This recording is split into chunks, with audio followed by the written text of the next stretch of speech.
Okay, thought I would do a live stream for the fun of it. Been outside most of the day. I feel like even though it's wintertime and it's super sunny outside today, if any of you guys have seen this morning's video of the horses goofing around. So I'm feeling a little, I don't know about burnt, but just, yeah, it's been a pretty good amount of sun. Anyhow, so I'm inside and I had some ideas I wanted to work on. So I thought I would bring you guys along a little bit in case you're interested on some of the things that go on the computer end of things and how you guys see stuff in the end. All right, so if I'm looking down, I'm checking out if there's any comments coming through. You see there's a few. If I'm looking up, I'm looking at the screen that you guys are able to see of my, essentially I have a two screen setup for my computer. Little backstory, or I guess a little bit of history. I've always been into tech stuff. My education from when I was a kid, essentially. My mom bought me a computer, Commodore 64. Commodore 64. Anyhow, so it started there and just went from there. Let's see who's here. Martine's here, Missy's here, Millie's here, and Rebecca's here. Hello, everybody. Martine says she's going to sleep. You can't go to sleep.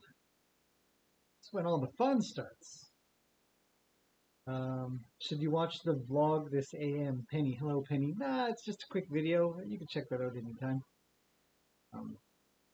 Anyway, so since that, when I was in Japan, I worked for bank as tech support, bilingual tech support, which is a fantastic experience.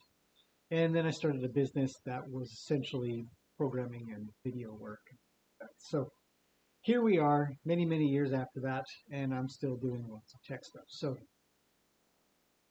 I've always had essentially two monitors sort of controlling things because there's always so many things going on. The same thing here.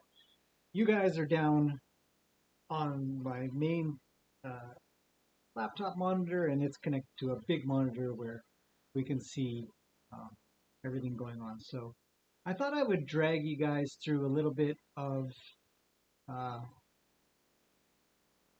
behind the scenes of what kind of goes on for production, for essentially what's kind of Horsey production. I also have to do some sculpting and some hoof stuff, which is one of the main reasons I've come inside finally to take a break from outside and sit down and work on some things that I've been wanting to work on for a while.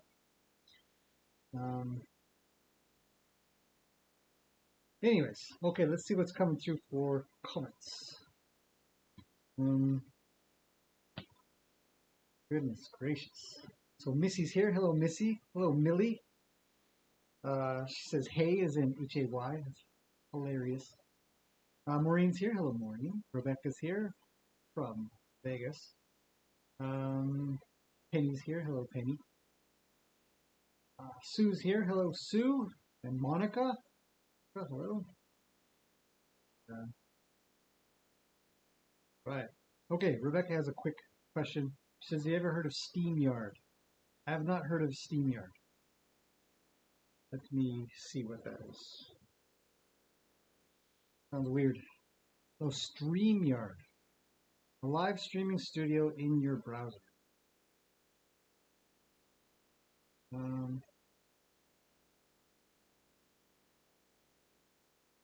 Oh, I see. You can link it up to your account. You can have people come in. Kind of like Zoom, but able to live stream at the same time. I have not heard of it. I'll check it out and see. Yeah, I'm just looking at it in my browser here. You can see. If you guys haven't heard of StreamYard, I guess check it out yourself as well. There are plenty of these. I used to actually build applications that did this kind of stuff. It's actually one of the reasons I got out of tech is because this stuff became so convoluted um, that I just got, after 15, 20 years of building one thing after another, became kind of out of my range of interest anymore. So yeah, I'm sure there's about a dozen of these types of things out there. I'll check this one out if it's any good. That's cool. Um, where people can get involved as well, which would be fantastic. Something like Zoom. Julia's here. Hello, Julia. um, being able to go live with a bunch of people is definitely something I'm interested in. I think it's free. Well, that's cool. Makes me wonder why it's free. I always wonder about free services, just like YouTube or Gmail, Facebook. It's never, ever free. I'll definitely take a look at it, and if it looks like it's going to be useful and can be handy for stuff, I would absolutely do that. I think that doing classrooms online is a fantastic idea, and it's definitely been something that's been on my mind, being on the fact that I have literally built probably at least 40 or 50 um, teaching applications myself. So I know how they work. I understand what I want to see in a teaching app. Hello, Pop. And so I'll take a look. Thanks for the suggestion. It's a great idea. Um, we'll go from there. Now, it looks like a little watermark that shows up on all videos at the top of my face. Let's move my face over that way. Put another watermark on it. Now, I thought I'd go over just a little bit with you guys. Um, you're on it with other YouTube people. So far, so good. Cool. That's really neat. I would imagine that you have to have a camera hooked up and you have to go to a special spot to go connect up and then go into an invite or something like that. Is that how it works? I would imagine it does. I'm not going to look at it now because I would imagine everybody's interested in that just right now, and I'll give it some research. But yeah, if you want to chuck some information in the comments, so I thought I would cover the last video I did. I got some really good comments and some good feedback from people on the use of technology and uh, how it works, how do you go about doing that, and how many people were there, and what did you do, and stuff like that. So drone drone footage or getting drone footage can be a little bit challenging, obviously, because you got to work with the horses. But the other challenge is actually having somebody be able to fly the thing. Flying a drone is getting a little easier as time goes on. They become kind of animated and are not animated, automated, and I don't even know what to. Yaz, Lioness, a Rising Watchman on the Wall. You've got to have a shorter name of some sorts. Otherwise, I'll have to call you Lion. Yeah. Anyhow, so hello. Thanks for coming on. Um, so the my biggest problem is I want to be able to get some stuff with the drone, but I don't have anybody who can dedicate some time to learning how to fly reliably, and to fly where I would want them to be. So one of the features, one of the very, very cool features of the drone is that it can automatically fly around. And you guys saw one of the, it's not my first test that I've done. Obviously, if I didn't have some kind of faith in it, I definitely wouldn't have brought it around horses. So I've tried um, just basic tracking of just me, but and it was quite effective. It worked quite well. And it worked at a different height and whatnot. So I thought I would try it with some actual horse work. And so that is actually the first time that I've done it automatically with horses, or training, which wasn't much training, but a little bit. Every bit counts, as I've mentioned many times. So the the drone being able to fly itself um, is a big, big benefit. in the beginning, obviously, when I go through the the star um, time lapse was not a drone to the drone up in the sky of morning sunrise, which is absolutely gorgeous around these parts. We've got so many mountains, we've got lakes, we've got fog, we've got lots of trees. It's beautiful around here. So it's a great opportunity to kind of combine everything all at once.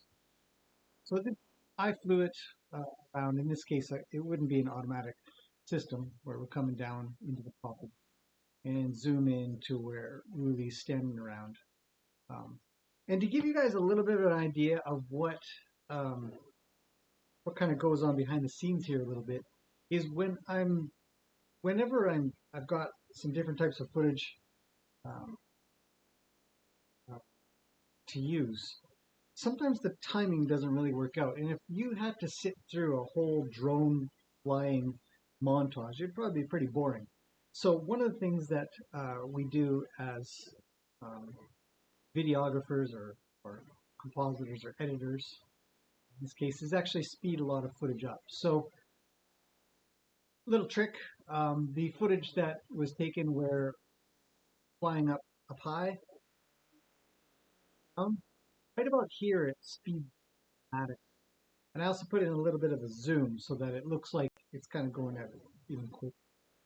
A little thing that I thought I would add in. Really, and there she is, just hanging out, and it gives a good.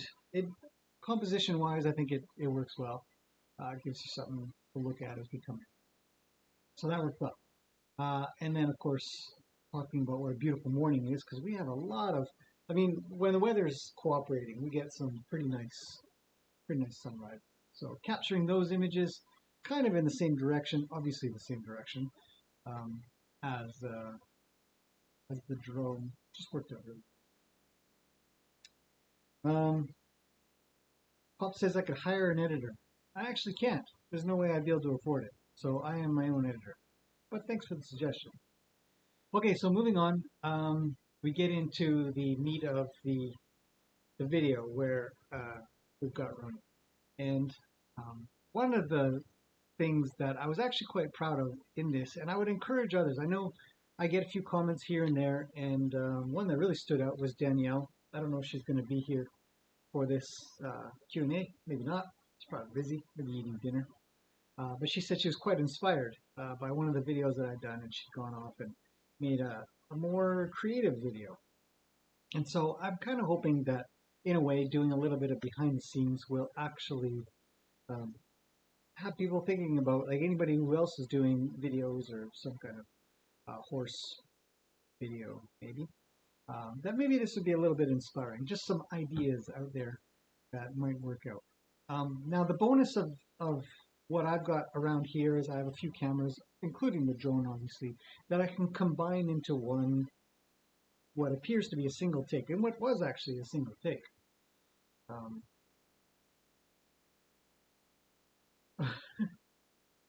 What? Missy says, I've been wondering, was the releasing of the dinosaur to the arena to help with her pacing? The dinosaur. Yes, really is allowed out of her paddock to wander around as much um, as she wants. And I kind of mentioned it in a couple of videos, but I probably didn't really cover it too detailed whatsoever. But yeah, going off topic just for a second. Yes, that's a great question. Really tends to want out. She talks a lot, and sometimes her talking leads to her body moving an awful lot. And there's nothing that really was working, and in turn, it meant that I had to keep trying. And so that try this time was to be able to just let her wander out. So most of the time, she wanders into the arena, and she's not out. Oh no, I think I've closed it off because I was doing some other stuff. Usually she's out in the arena, even in the rain, and doesn't care and seems quite content with it. Good for her. Okay. What's that? Pop says he's got a drone. Flew it into someone's backyard. Oh yeah. Flying a drone is hard. Pop also says, when was the first time flying a drone? It was quite some time ago. I had one of the ones from DJI that was big, and I've already sold it. I sold it to my vet, actually. He bought it to use at his property because I've got a smaller one. And it's big. I mean, it's big. It was really actually a good thing to learn on. And that was probably, I'd say, maybe 8 years ago or so. Um, Penny says, it's amazing to me it works so well. It's a mighty big area for a horse to be alone. Actually, Roni's with her. I took down one of the boards in between him and her paddocks, and so they go together. But it's true, she does tend to kind of wander off on her own a bit. It's a little bit surprised myself. Okay, let's get back on topic. Oh no. Does she eat as much, says Maureen, does she eat as much when she spends more time in the arena? Um, I think she eats a little less, if I were to guess. Um, Too different. I think she's okay. But it's a great question. I wondered it as well if she would eat more or eat less, based on the fact that she wouldn't be in there um, and just standing around to eat. She would actually be going out to go walk around or just lays around in the arena. Most of the time, she just stands around um, and just rests. Even with Rooney with her, they just go together and go stand around and rest, just like in all the Horsey play videos. Okay, so back in video editing, one of the things that I think is really beneficial is being able to change the viewpoint for the viewer to be able to see things easier, which is why one of the main reasons I was doing this drone test. Again, I will also reiterate that my horses are all very well drone acclimated, meaning that I've flown the drone around and above them and around and behind and in front quite a bit. I've got a lot of practice. I have yet to make any mistakes. I think the only mistake we made was quite some time back when I was riding Lena and had a friend fly my old drone. And we were doing a take where um, I was coming down a fence and he was going to come up this way and we were going to pass. And I was going to make a turn. And as I made a turn, he was going to swivel and come up from behind, but he ended up hitting a tree. So down went the drone, and Lena just took off like a rocket, and she was pretty scared. It was pretty noisy when it hit a tree. So things like that concerns, which is again another human error, big deal. So when the drone can fly itself, like it did in this case, it stayed at a really decent distance. It was a great test, um, and allowed me to not think about uh, what I'm shooting and rather just concentrate on the horse. There's a lot of benefits there, a lot of benefits for teaching. So in the video edit, when I come in to do an edit and stuff like that, I've got my camera that's in front of me. I've got the drone camera, and then I set up one more camera that sort of, well, it's my 360. If you guys aren't familiar with a 360 camera, it essentially is a camera that takes video of everything, and then you just pick and choose what you want to take later. So I'll show you that in a second. But we start off with the view, obviously, facing me on the steps, where I can talk to you guys and let you know what's going on, fill you in on some of the details, and set up the shot to yeah, to take the video with a drone. One of the really important things that I want to point out as well is if you don't know what your horse is going to do, and I would say I would genuinely didn't know if Roni would handle it as well as he usually does. You never know. So always just back them up. Allow them that good space. Keep them away from you. Keep them away from the drone. Put yourself in between you and the drone. It's a really good safety thing to consider, and then start it up. It can be surprising to horses because it starts up kind of quickly. Dan's here. Hello, Dan. I saw your comment saying your horses are good with drones as well. Launched mine to go check my horses today. My neighbors have a small farm. We keep our horses back there. That's exactly. It's one of the reasons I sold my drone, my old drone, to my vet, is he's got some land up I can't remember where he is, but it's a big piece of land. He needs to check on his livestock as well. And he said he would love to be able to use a drone, and if I would sell him mine because I had bought a new one at that point. And I said, sure, I'll sell you that.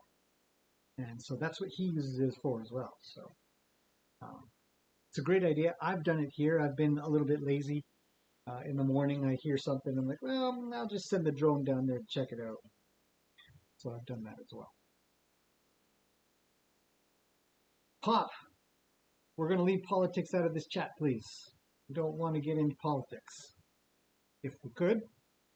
So I got to moderate a little bit. Let's keep it to stuff that maybe won't get people over.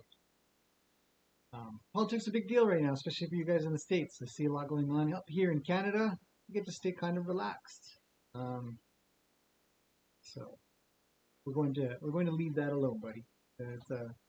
It's for another channel, probably, or another time. Okay, so getting into the bits and pieces of how it works. So we've got, so again, just to reiterate, the main camera that's on me, the 360 in the middle that takes video of everything, and the drone. So 3 different shots. Now, one of the things that I think about when I know I'm going to be trying to bring everything together is that one camera stays on all the time. In this case, it was the 360 one. I had gone out and turned it on before I even turned on the one to talk to you guys at, so that I have something that I can time everything to. So something to think about. If ever you want to make a video that has more than one camera, have one that runs all the time so that you have something to time to. Otherwise, you would have a little bit of a hard time getting everything lined up. So let's take a look at that. So we start off with the shot, obviously, of me here, and then I flipped over into, why is it blacking out?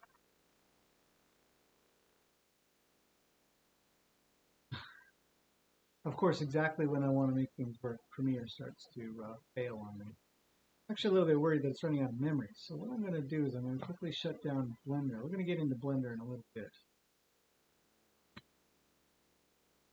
and see if we can get this to reset. What I'll do is I'll open up, sometimes if I open up another video, nope, dead.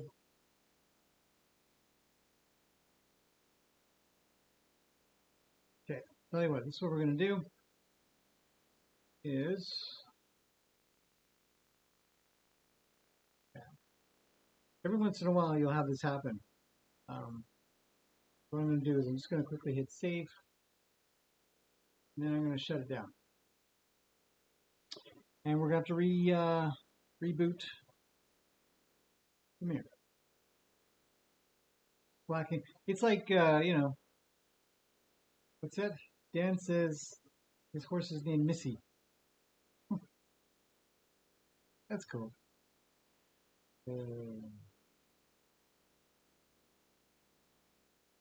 I guess we can shut down Photoshop as well. So I make my thumbnails, use Photoshop. This is actually a really fancy shot because the drone was moving with us, so we were in focus, and everything else was motion blurred out. I didn't do anything to that shot to make that happen. That was fantastic. All right, we're going to shut down Photoshop because it's a bit of a hog of memory, and go back into Premiere, which is the video editing software that I use.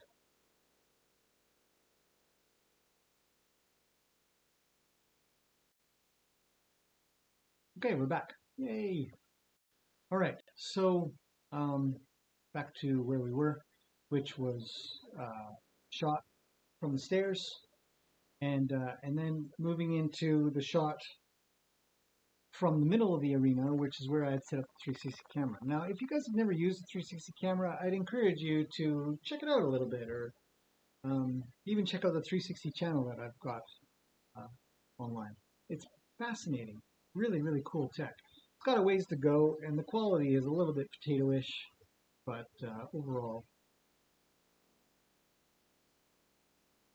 it tells a story. It helps tell a story. So in here, because it's a 360 shot, I can actually move the composition or move the frame over. It's pretty cool, right? So this is actually just one video, but I'll give you guys just a quick look over on this right-hand side here. We can see that there's a bunch of little markers here, and this is where I set up the movement for the pan. Right here, the pan. To move a camera this way is the pan. If I ever say that, you know that it's going to sort that way. If we were to tilt the camera up and down, zooming, or dollying it, you can. Well, when you dolly, you're kind of going. Forget it. We won't get into all that. But we're going in a particular direction. You can truck, you can dolly, you can zoom, you can tilt, you can pan, crane. I don't have a crane. That's why I have a drone. My drone does my craning work, meaning we kind of go up or down. Anyway, so the 360 camera is fascinating in that regard. So essentially, timing it up where the shot here and the shot here, if we were to zoom in a bit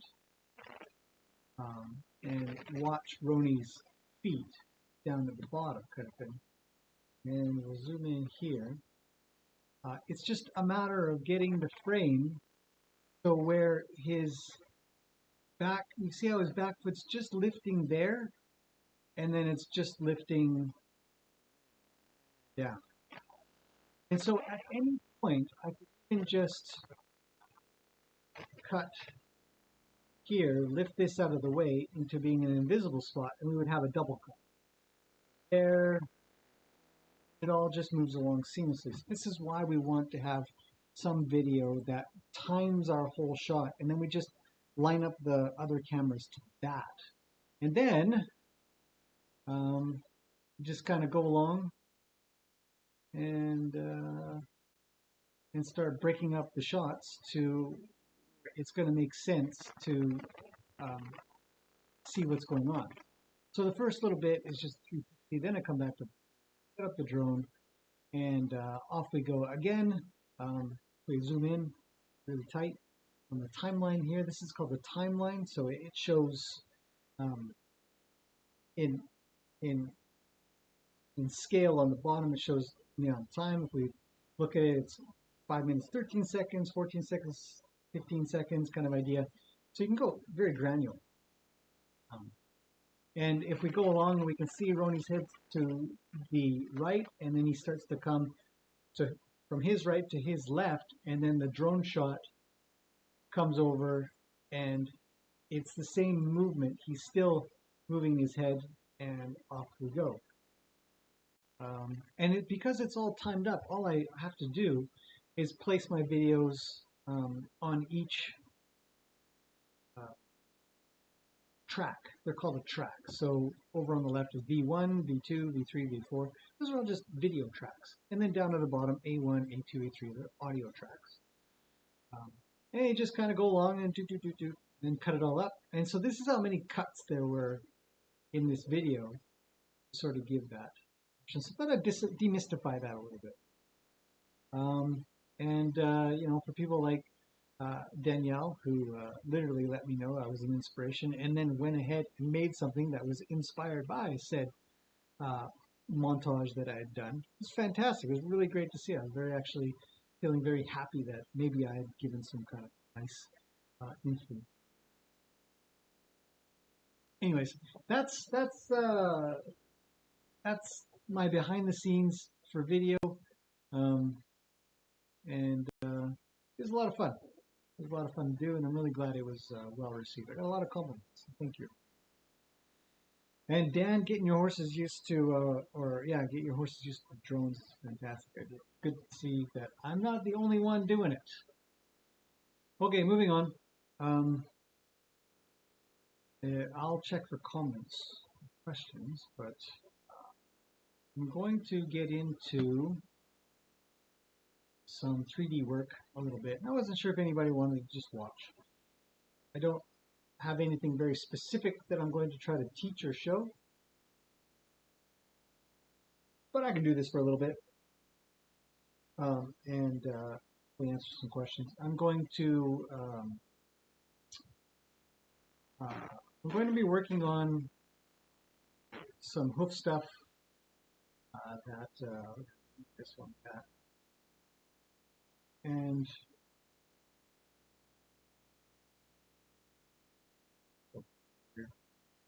some hoof stuff, and try to make. I'm going to try to make a base hoof. I've done it a few times, but I want to do it again. And then I'm going to work a little bit on the common problems that I see out there and how to visualize that in a 3D environment. Dan says, when I took the drone shot of my horses, you could literally see Canada in the picture. Live on the U.S.-Ontario border. Oh, that's cool. Way on the east side. I'm over on the west. Excellent multicam tips. Thanks, Dan. Yeah, it's not something that I think a lot of people think about when doing videos, is to use more than one camera. You can use two phones. You just get a friend's phone and your phone, and you can actually combine those. Having two different angles or three different angles or four different angles. I was talking to somebody about a shot in a Western, and they had used, I can't remember the name of the movie, but it was a whole bunch of horses charging down some hillside or something like that into a town, and they had 12 cameras that they shot on, all on film. What a nightmare! Splice that together and to pick which shot you wanted from where, and to time it all up so that it actually had good continuity. What we call continuity. If you ever watch movies and they change an angle when something happens, and then somebody's hair is suddenly behind their ear, or their shirt suddenly looks like it's different, or they've got their jacket on different, it's called a continuity error. And those things kind of they wouldn't get called out so much on a YouTube video, but one of the things I guess I could say I pride myself on is that when doing training, I don't want to have any cuts, definitely any weird cuts. I've seen quite a few videos out there where some very professional trainers have been doing something, and then there's some odd cut, and they cut back and the guy's in a different part of the round pen, continuing on the conversation, but definitely not where he was, or the horse is in a very different position. And the thing about working with animals, unlike humans, is that they will change position. They can't just freeze and then everybody changes the camera to a different angle and then action and then movement starts again when you do stuff. And then cut and then action, like those kinds of things you can do frame changes and composition changes. And there won't be any continuity problems. They drive me nuts, so I never want them. Okay, so we're going to add a cone in here. I guess I better make some space.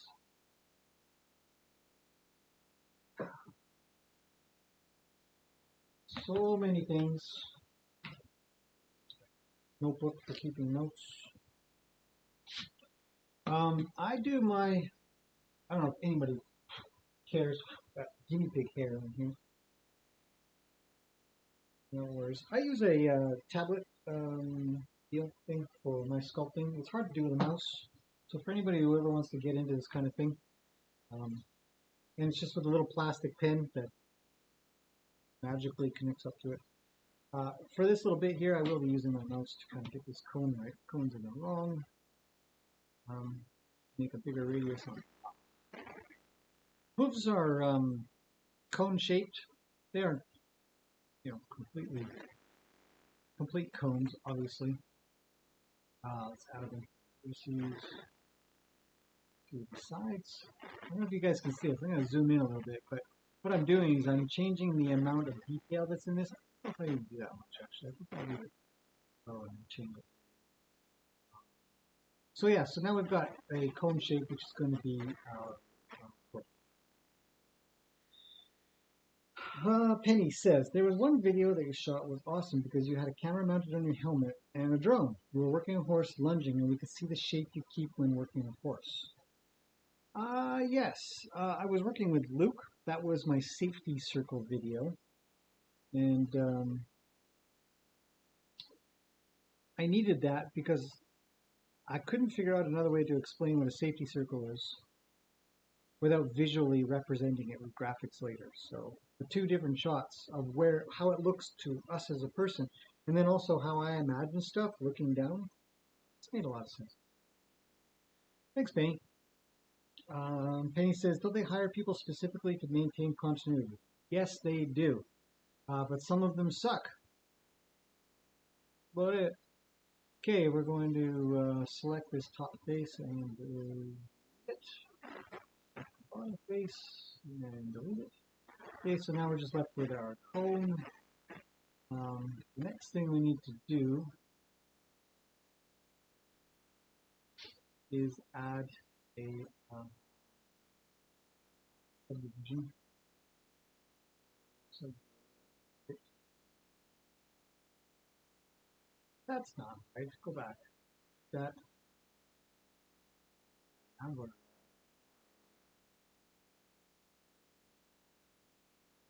subdivision surface. So essentially, I'm increasing the detail that's in this thing, and then I'm also going to add. Just going to make it a little thicker so we have what essentially a wall. And I think that'll do. Apply that. And then I guess what we should do is add in some color so we know what the heck we're looking at. And I'm just going to add a checker texture. Don't worry about the details of this. Like I said, we're really just, I'm just bringing you guys along. So this stuff probably needs to come down. Okay, so back in the layout. Better. Let's try to shade that a bit. Kind of weird. Okay, 4.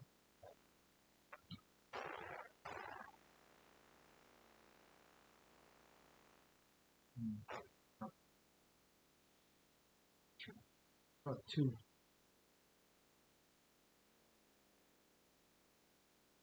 Okay, so the idea is that for us to be able to see how this thing is deforming, there's got to be some kind of texture on it.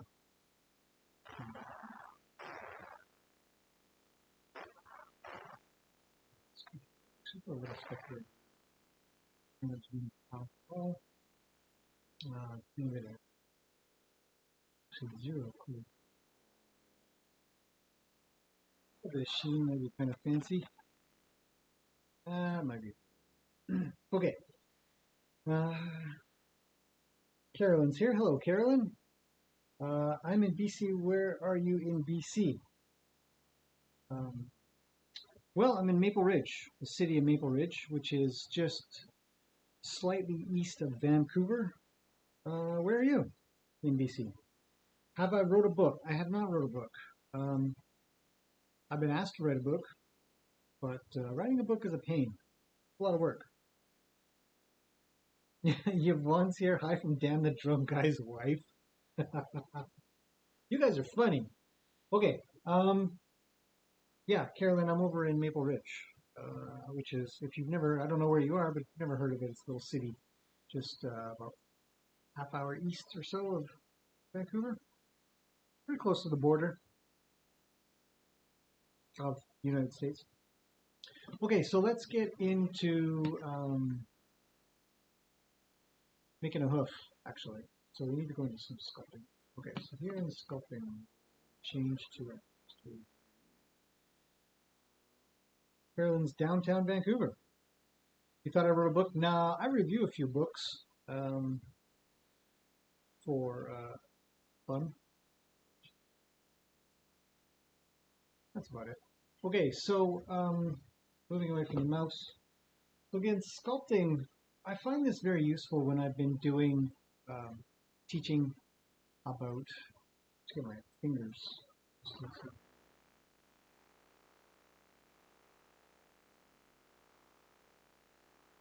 Resume. Move. All right. Let's mirror this. Bear with me.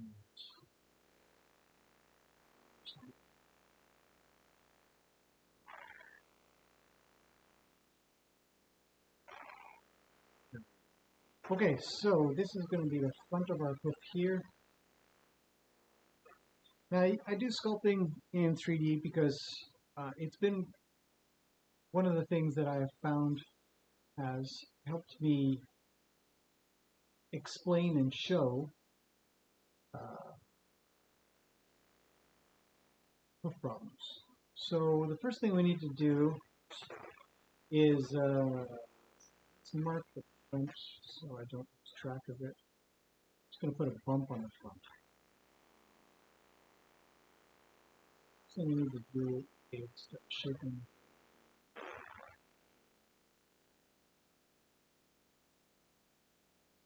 Oh. Well, that's the front. We've got to bring the top down.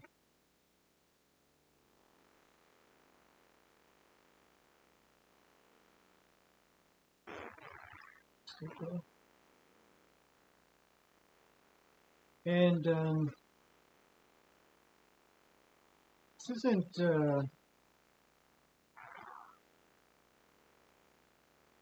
yeah, it's not anything special. If you ever get into 3D or try to practice and do it, yeah, sculpting is a super simple process. Just going to add some what we call topology. So it really just means detail. Then I'm going to start shaping this up.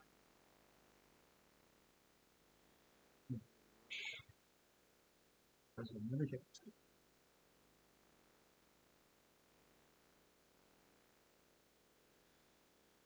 And start dragging some stuff around. Now we need the back to come down. I don't know if you guys have ever looked at hooves as much as I have, which is probably way too much. But we need to drag down back significant amounts.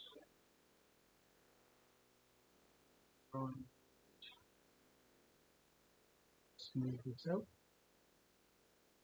And essentially we're going to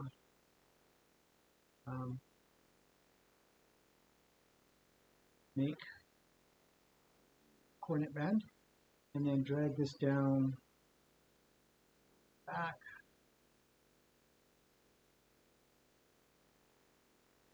And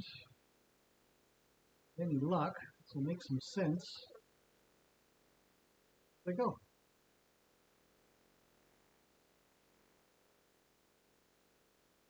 Because I've been really trying to figure out the best way to explain hoof problems, because there are tons of them.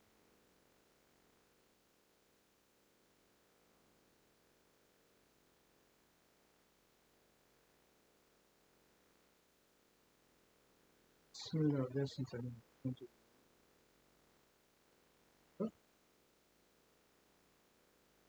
Let's not do that. What we want. Smooth.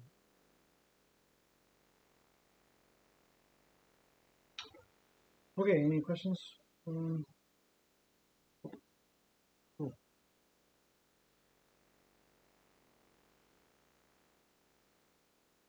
Anyway, so there's a lot of hoof problems out there that I'm discovering is very difficult to explain in any way other than, unless people are willing to hand you over their horse to tell them that they suck at taking care of their horse, which is very unusual for somebody to do. You have to explain that either in pictures that you've taken or borrowed. That's so a little bit hard to do as well. So here we are in 3D.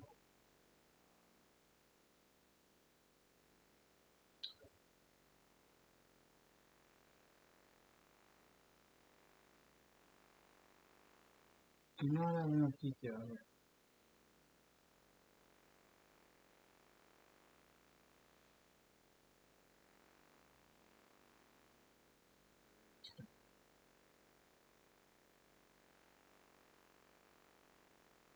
Again, the brush is too small. Okay.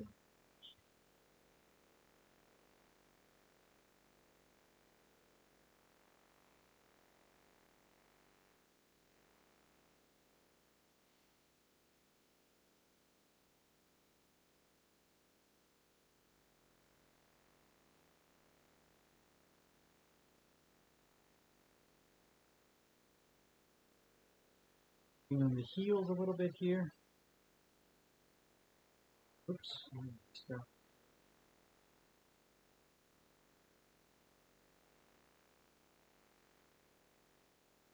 We're getting pretty close to what I would consider a pretty average foot.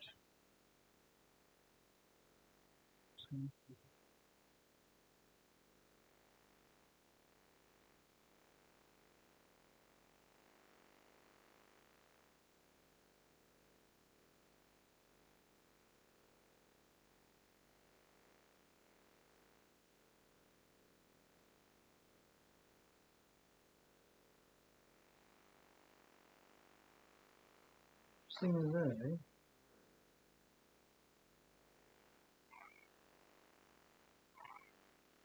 Bring that out, you can see how the texture is starting to show itself. It's actually one of the reasons why to apply some kind of checkerboard texture to it. Start to see where things, see if we bring this out quite a ways, toe, see, what actually we see in a lot of horses out there,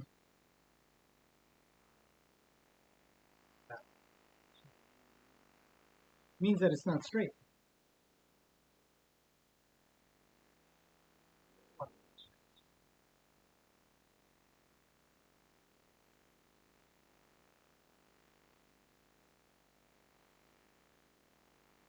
Okay, actually, one of the things I've got a problem with is figuring out where the bottom is, probably. So we're going to, yeah,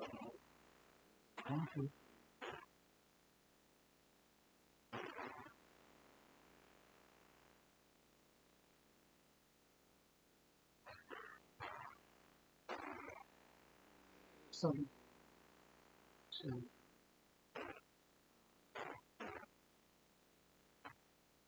to sculpt. All right.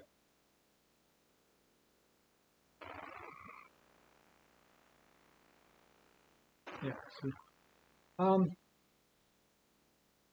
I don't know how many of you would have caught the other sculpting video I did where I actually put some bones on the inside and started to explain how the hoof starts to deform and form around that. That's kind of the idea for this. Carolyn's got a question. It looks like it's better to have your horses stand on sand than on wood shavings. That dries it out, I heard. As in, wood shavings dry out the hooves.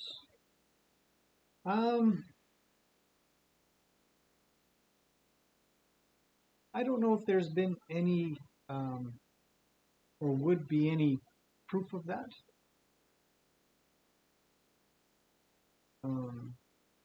The thing about hooves is um, the drier the better, actually. Yeah, you want dry hooves. So if your goal was to have a healthy hoof, you'd actually want it to be quite dry. I know a lot of conversations happen out there about how you need to oil the hoof or put some kind of topical stuff on the hoof, but it is highly unusual to have to do that. I can't think of a single use case for a topical treatment on any part of the hoof that would benefit it. That wouldn't just be snake oil. So I don't know if it would make a difference if it was sand or wood shavings. The thing I worry about with wood shavings is that it doesn't drain at all. In fact, it becomes a sponge. So when they go to the bathroom, when they go pee in their stall or with wood shavings around, then it soaks it up and it stays there. It doesn't evaporate very well. So I would also kind of think that wood shavings are great for holding moisture in as well. And in turn, the acidic nature of urine is detrimental to the hoof. So if I were to choose between wood shavings and sand, I would prefer my horse stand in sand because it doesn't absorb moisture so well. It drains well. So if they had to stand in 5 inches, 4 inches of shavings or 4 inches of sand, I prefer them to be in sand because the top layer will dry out quicker and better and easier and cleaner um, than shavings would. Shavings would it would be much more likely to continue to wick upwards and pull moisture upwards. But anyways, you know.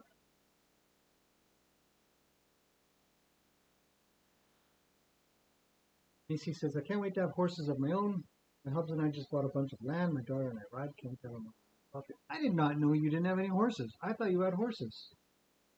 I have horses that I ride out of a barn. I basically treat them with my own without all the bills. That's the best. I thought you had horses, Miss. What did I know? Yvonne says we use cedar shavings in the run-in. Yeah, a lot of people use shavings. Cedar shavings usually, I think, usually hog fuel. Wouldn't it be called? Maybe hard to say. I'm not saying don't or it's a bad idea or any of those things. Um, what I think about is what is hopefully the science of the options. And I don't think it's a stretch to think about if you take a bunch of shavings and you take a bunch of sand, so like I said, like 4 or 5 inches, and put in a particular amount of liquid. Um, and which one would stay wetter longer? I, I think it's, by default, the sand will drain and not absorb, basically because it's rock. Whereas the shavings are organic and very easily wick water around. So while it might disperse that volume of water quite evenly throughout all the shavings, the sand will just let it fall to the bottom. And then the top layer of sand it'll dry out and it'll still wick a little bit upwards as it dries, but it would be drier than the bottom, I would think. I think that's how it goes. Again, though, I'm not. It's not definitive, but I prefer sand because it's cleaner. Drains. I feel it drains better. And if my horse's hooves are dry, I think it's fantastic. I prefer them to be dry than wet. Drier hooves are stronger, resist breaking and cracking a lot more compared to wet hooves, and will have better wear and tear in comparison to wet, soft hooves. Food for thought. Let's see.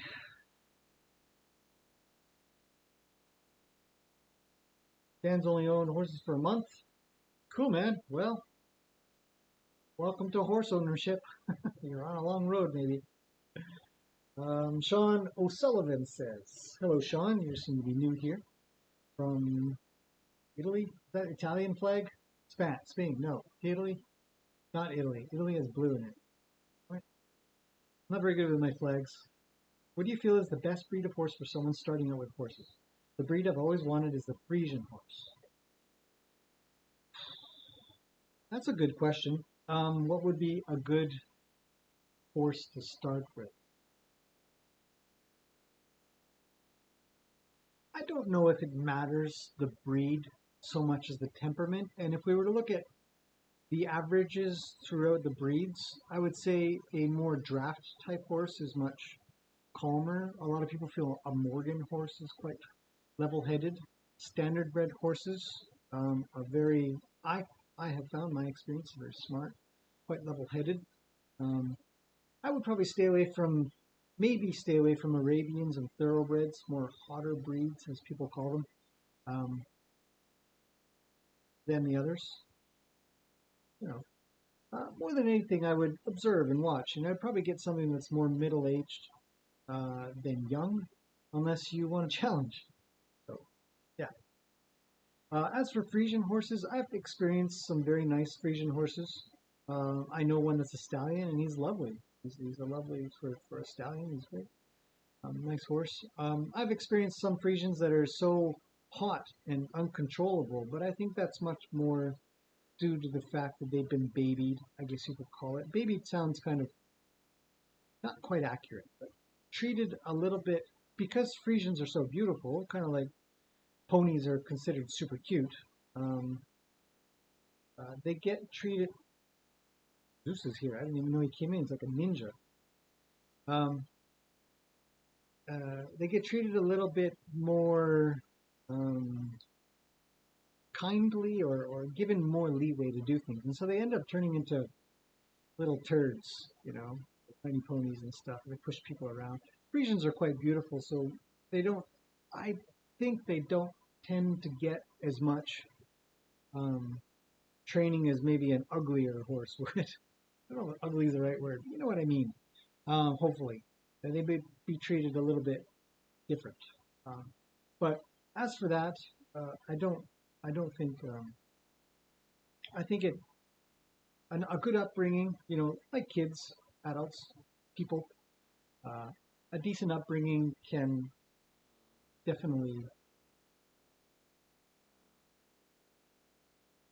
define a better demeanored animal. Uh,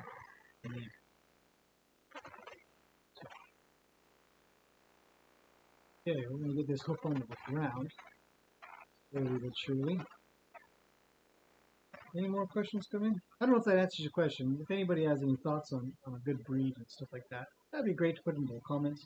Personally, I don't know if it really matters, but um, at least around here, the thoroughbred horse would be definitely seen as more crazy, uncontrollable, unhappy, problems. Whereas all the standardbreds that I've ever kind of worked with,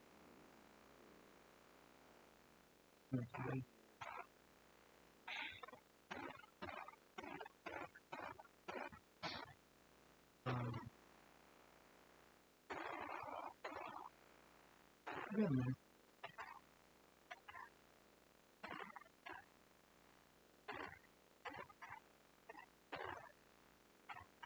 yeah, I don't know if anybody has any thoughts on it.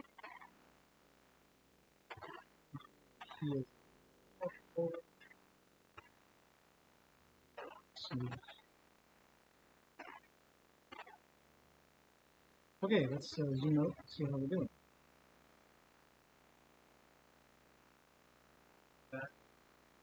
The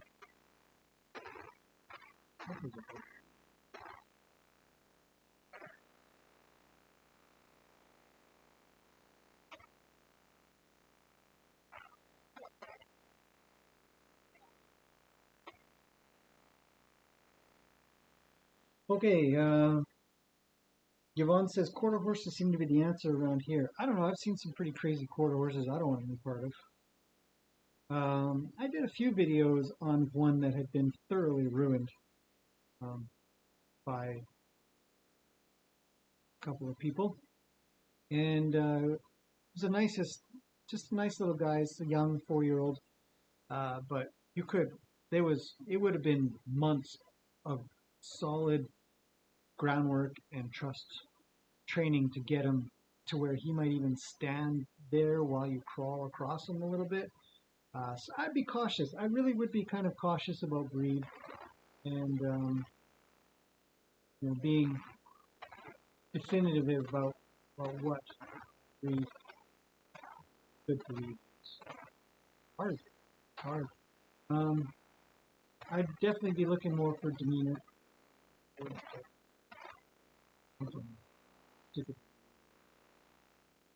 Too much. Carolyn, I can't believe you're in BC. I can't believe anybody who's on here right now. That is such a fluke. Yvonne says there's sand under the shavings. Does it mix? How do you have them not mix up together and combine mediums? Um, and not just, I mean, cedar takes a long time to break down, which is a good thing. But I'd be worried about the mixing and just creating. Okay, so let's clean this up. I actually don't need this bit in here, but I'm just going to leave a thin sort of layer. Straighten this out a bit so we can see.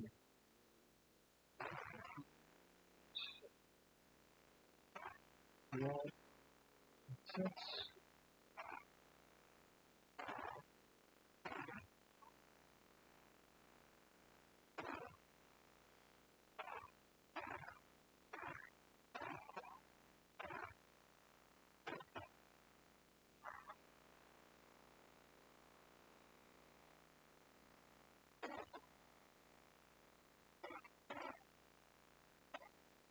a pretty stand-up look, too. Actually, what we need is a different tool. Here are tools. I need to drag out the names of these tools because I can't always remember. Big enough screen. We need the flatten.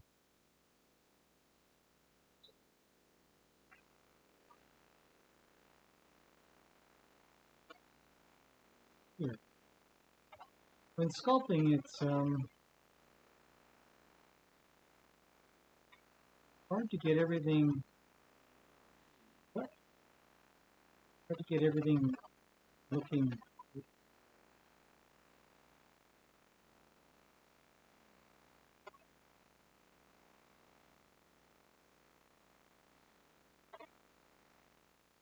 Okay, what else we got? Yvonne says, thoughts on swirls and whirls. My horse has a double swirl, high middle of her forehead. She definitely has two personalities. And cedar smells divine. I couldn't agree more with you. I love the smell of cedar. When I was working on the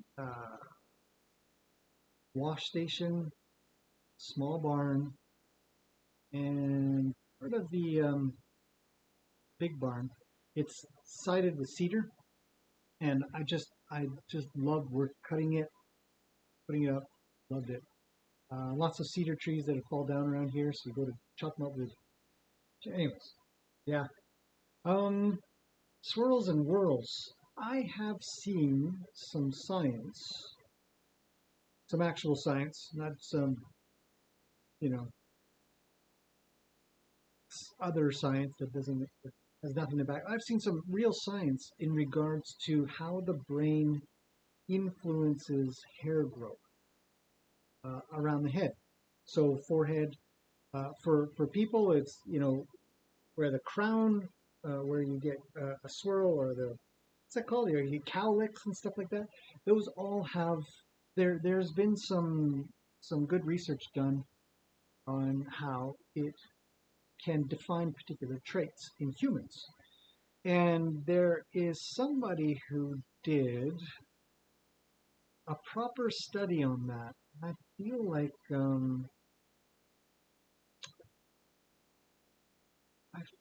I should know where that study is, but I can't remember. Anyways, and they've done a whole bunch.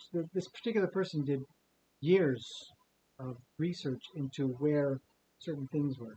So with those two together, the hypothesis is that yes, it does affect. Now, up until then, I've been a total disbeliever that it was just crap. Um, and of course, I'm a disbeliever before I'm a believer most of the time. Very, very skeptic of ideas that seem more anecdotal than they do properly researched. And so, when was it Linda Tellington? That does seem familiar. I can't remember who told me about it. And then I looked it up, or I was sent a link. Too many things in my brain. Anyways, I became a little bit of a believer in that idea, and so I would say my thoughts are that there is a good chance um,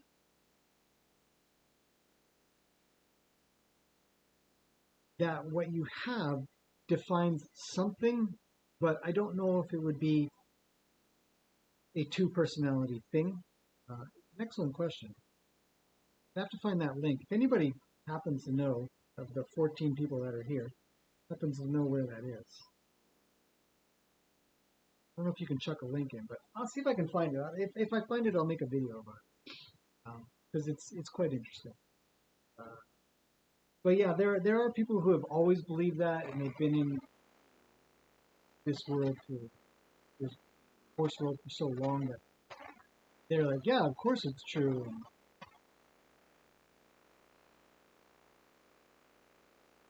kind of not entirely sure.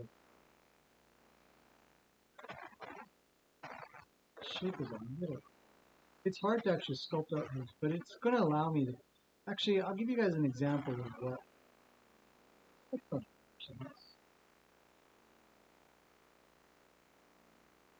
Just give you guys an idea. So switch over to a mouse shading. If we take this off and we just switch to something darker, brown, gray, red.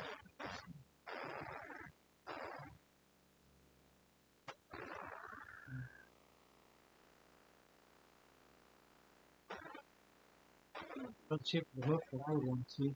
Maybe the heels need to come forward a little bit more. But those are good stand-up heels.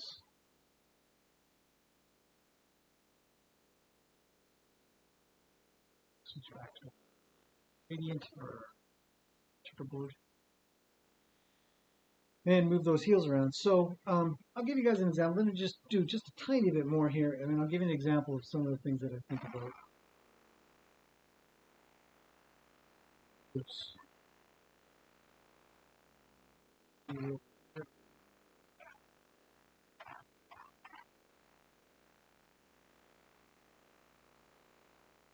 On the curl, curls don't curl. Do they? No, they don't.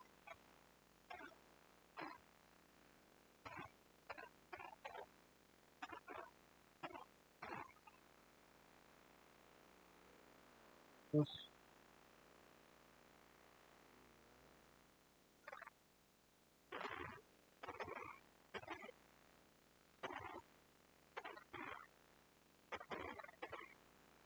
are just missing. Okay.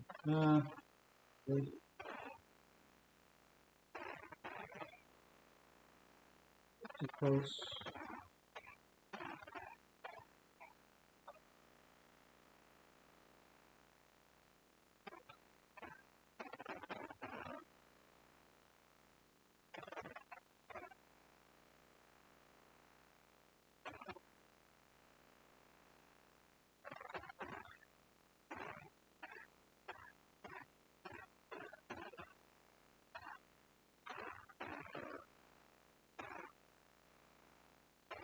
Okay, any more questions? Missy says she loves Lena's breed. Me too. Fantastic. If I were to suggest any horse, it would definitely be her. She's a great beginner's horse. Works well with kids. Teach her a lot with kids. Um, Penny says she absolutely deserves someone who is proficient at horse speak because she is so sensitive and easily frightened. But that fits with what I said about draft breeds. Um, yeah, she is. She kind of got to get pretty worried, but she's quite strong about it all the same. Yvonne says, Linda tell, she's like 30 years of studying horse schools. It seems to explain a lot about my horse. Yeah, check that stuff out. There's some, I don't know if it was her though. It seems like it might have been somebody else. Carolyn says, love the drone video you just did. That was epic. Really cool. Ronnie played along well. Got his name. I don't know the horse he chose. Yep, that's Macaroni or Roni. He's had a lot of experience with the drone for years and years now. So I didn't expect him to freak out. So it made him a good example to show. I appreciate the compliment. Hopefully, behind the scenes stuff is a little bit interesting too. Dan says, do you blanket your horses? I've just started watching your channel and gone through all your content. I have an older horse that the previous owner covered him all the time. I'm trying to get his winter coat in, but don't want to freeze him out. Temps are down to -7, and I have a light blanket on him for the night. I've been taking him out during the day and checking him for shivering. Macy says, I don't blanket. I've done a couple of videos here and there, but I'm happy to cover it again, which I can do while sculpting. Doesn't take a lot of concentration on my part. So, blanketing. Happy to sort of chit-chat about that. Blanketing is I don't know if contentious is it. It's one of those topics that get a lot of people talking. And I guess he's right, I don't blanket any of my horses.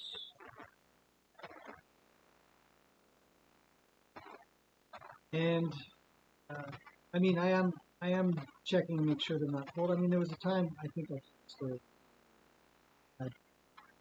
blanketed Luke because he was at a place that didn't have shelter,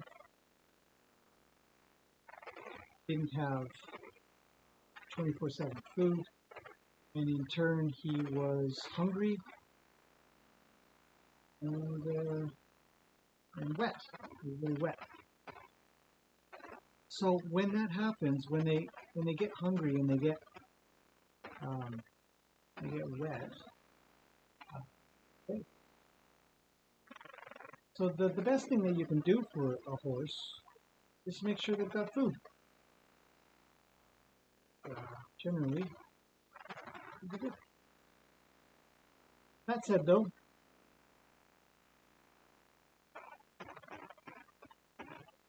older horses or sick horses, underweight horses, and stuff like that can get colder easier. Blanketing is obviously an option. Just realize any of these.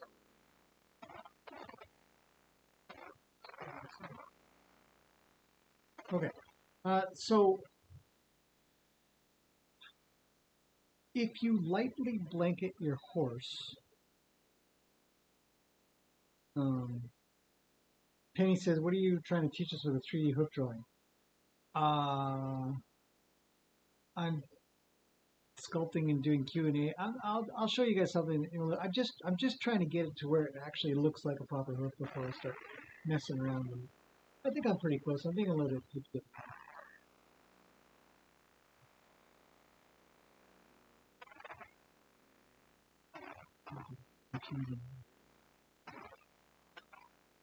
But anyways,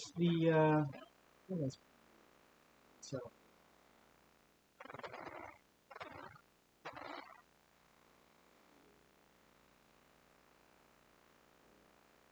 Okay.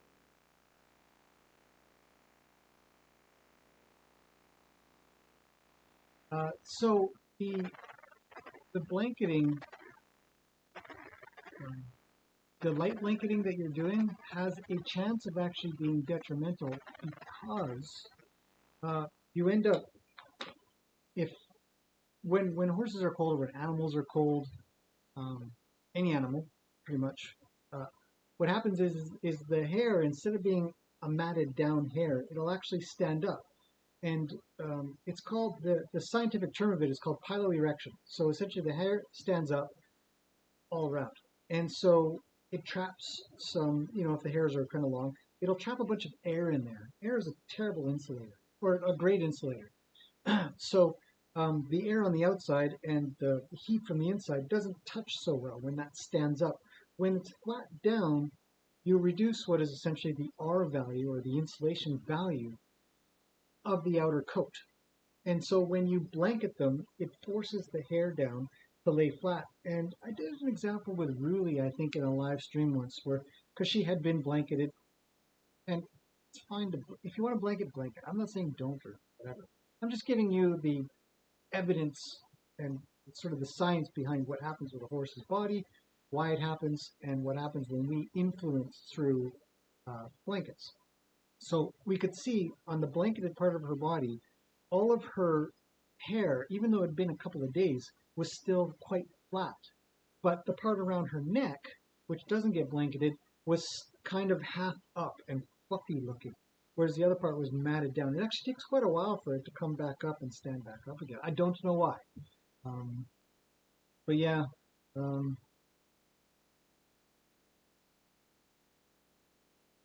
that's what it is. Temple Grandin. Thank you, Sue. Yes, Temple Grandin did. I guess did with Mark, a guy named Mark. But Temple Grandin has an article. Sorry to interrupt the blanketing, but Sue had put in a great point there. Thank you, Sue. Yes, I have that documentation somewhere, and it looks solid so far that I've seen. So for whatever that's worth coming from me. Anyways, so blanketing, if you do a light blanket, it may not have very much insulation value at the time, and it will definitely reduce the insulation ability later when the horse needs it. If your horse isn't shivering, it's fine. I wouldn't worry too much, especially if you're feeding well. Like horse generally has food most of the time. It'd be good because then they're constantly creating heat. The byproduct of digestion is heat. Um, yeah. So something to think about. If you're going to blanket, I would say blanket good, like blanket solid. If you are trying to keep the rain off and it's still kind of warm out, use a rain sheet. It's like having on a very thin, in the summertime or spring when it's still warm and you're out and about and you've got a rain jacket on. Um, you wouldn't want it to be insulated. Too much talking. So you wouldn't want it to be insulated, and in turn, it's just like a thin liner that would keep the rain off. So rain sheets are good for keeping the water off, the rain off if they need it. All my horses stand out in the rain, so I don't know what rain sheets are for anymore. I've never. In fact, Roni, when I got him, had tons of rain scald. Just a skin problem that I'm not sure exactly what it's caused by, but since not blanketing him anymore, he's never had the problem again. He's got very clean skin. So there's some things to think about. Pros and cons kind of idea, and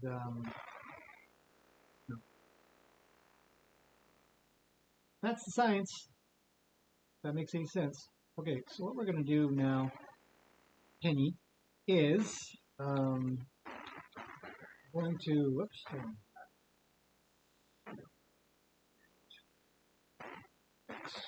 I'm just going to make a duplicate, chuck it over there so I can keep that for later. But one of the things I'm going to talk about in upcoming video, one of the many things, a lot of things about hooves that are we take for, I don't know if we take for granted, but there's a lot of videos and stuff out there that people don't tend to talk about these problems that we see. And one of them is, let's see one of them is rings around the hoof. And so I can demonstrate that now because I've got what appears to be, a decent looking hoof, and we can see what that looks like. I should take a checker. Checker. Sure. Second. Let's make it a darker.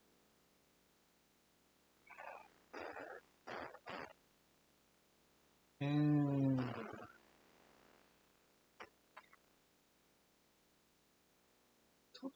okay, so now we've just got a dark hoof. A little bit of shading. Okay, so was that everything?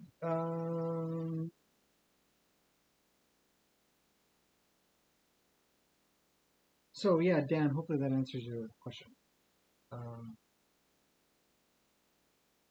As for your footing, The cedar on top of sand. The only thing I would be worried about is the cedar mixing with the sand and just creating a mess that you'd have a hard time separating back out if you wanted to. Um, if you keep it clean, I don't should be all right, I would think.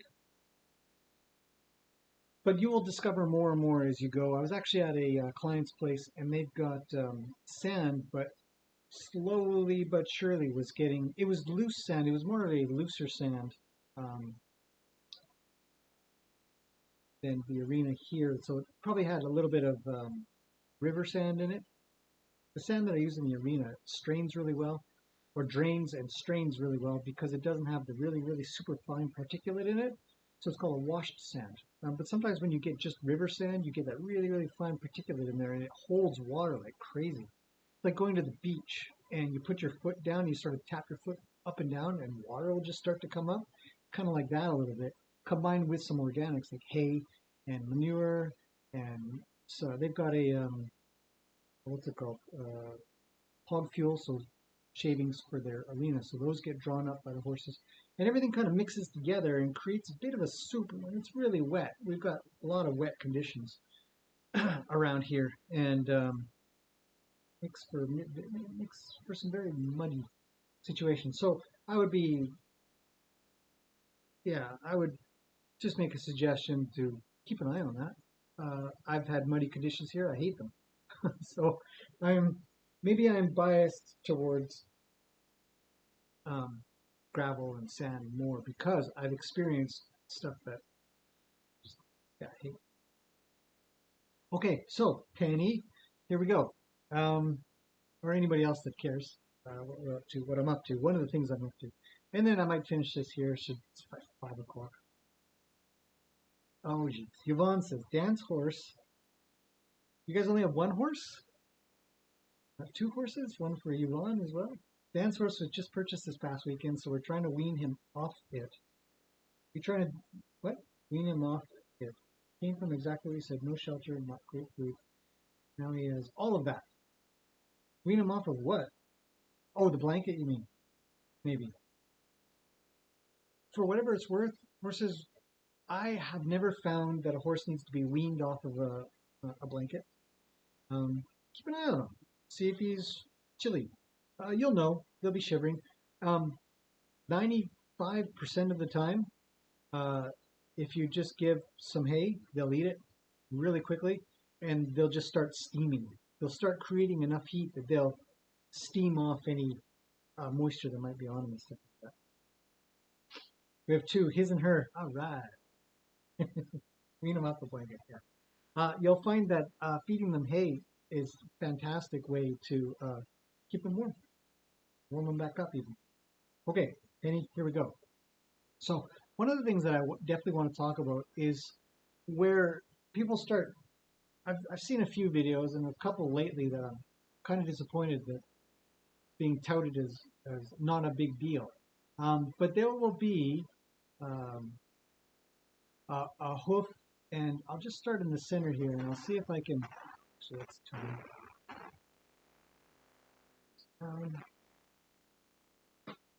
Have a message. Um, and what will happen is see if I can draw this just right.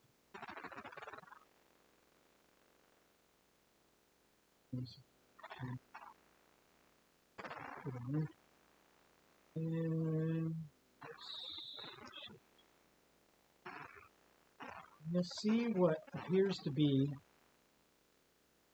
these rings.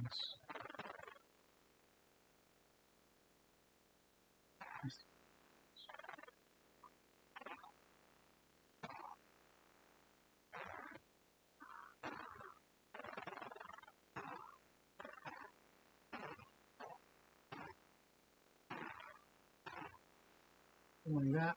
Let's see if I can get another one in here.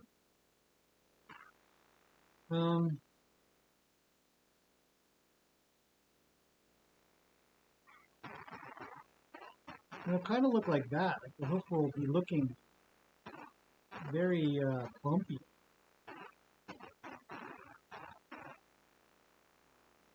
And what the heck, let's draw one more. Usually they go down a long ways, especially if they've got a very bad history of trimming.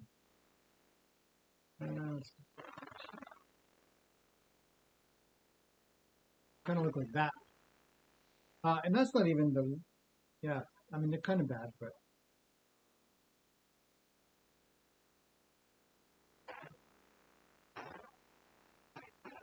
So you'll get a hoof that kind of looks like that. And just for reference, you can see that a smooth hoof should look like that. That's a healthy hoof. The one on the right is healthy. This hoof here is quite unhealthy. Not good. You see rings like this in a hoof,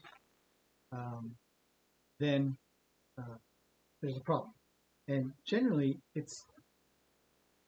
I found 90 to 95% of the time, this is a human. This can be solved through proper human intervention. So let's smooth this out. I'm going to give you another quick example of these. So I'll leave the top one. Just going to smooth that out a little. So that's where we get back to something normal. Now an even worse one, which I've seen recently, which absolutely shows very poor trimming practice, is one where it goes like this.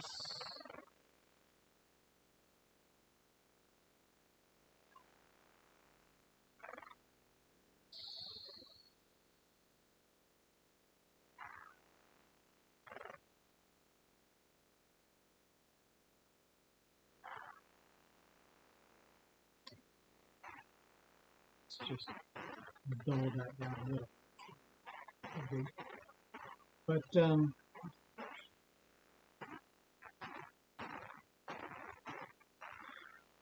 the strength of my smoothing tool is too strong.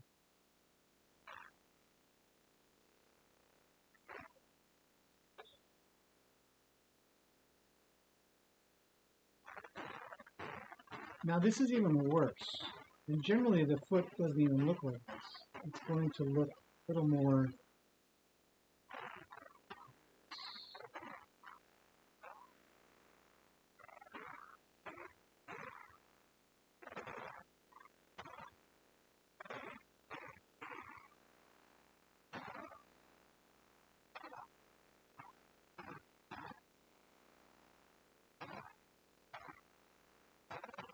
so, yeah.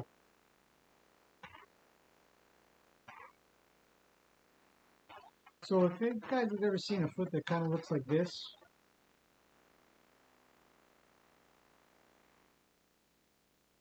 it's a big problem. And I want to talk about that in an upcoming video. But of course, to be able to do that, I have to be able to show what healthy hoof wall should look like. It should be quite smooth, quite clean. Comparison to something that's got a big bump in the front, or rings. Rings are bad, especially these weird wavy rings. You look at from the front, represent. This might be a bit big, but essentially it would look like the front is coming down, then these two spots over here, up, and then it goes back down again, and then also how it terminates down near the quarters. This is called the quarters of it. You know. Is it diet? Not usually. It's a trimming problem. It's poor trimming, poor angles, poor timing, and essentially, I mean, it can't. Don't get me wrong. It's not like it can't be diet, but if we think about, it's been shown that based on the diet, the horse's growth can change. So the hoof growth, hair growth, things like that can change. or trauma. Sometimes these can be caused by trauma, but the shape of these rings is the problem. We have to think about why the shape has become this way, which generally means that it's a trimming issue, poor trimming. And people who have hooves that look like this shouldn't be teaching trimming at all, um, unless they're showing that they're trimming poorly. So whatever, it's just my opinion on the subjective thought process of poor trimming.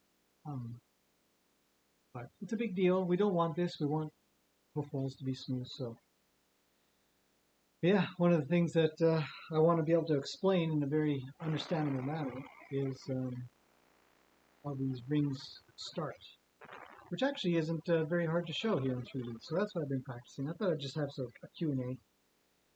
So that's what I'm doing, Penny. Hopefully that makes sense. But it's like 5 o'clock, so I think I'm gonna sign off pretty soon here, unless there's any quick questions. Missy says naked horses. That's awesome, because naked horses rule, says you. Off with the blanket. Keep an eye on them. Again, you know, a lighter blanket can. The other side of it is if too hot of horses create a lot of heat. Too big of a blanket can cause horses to overheat, and overheating can be a larger problem than being cold. Hopefully that helps. All right, well, I'm going to get on with more boring 3D work on my own, but I'll leave you guys to be. Thanks for everybody who's come in. I don't see any more questions, so I'll leave it at that. You're welcome. So, the other thing I think I'll probably back this up with is actual pictures. Is just 3D. Still working on it.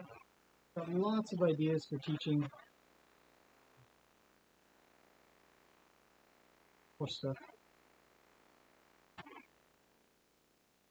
But this is one of them. All right. Okay, guys, I'm going to leave you guys to it. Hopefully everybody has a good, for me, it's evening. Hopefully you have a good evening. Carolyn, if you're here, it's evening for you for sure. Everybody else, I think it's nighttime. You guys are all ahead. And see you guys in the next one. Hopefully tomorrow. Another video out. Horses goofing off. And some more drone stuff soon. All right, that's it. We have been going for an hour and a half. That is significant. And it's been good. Thanks for coming. See you guys in the next one.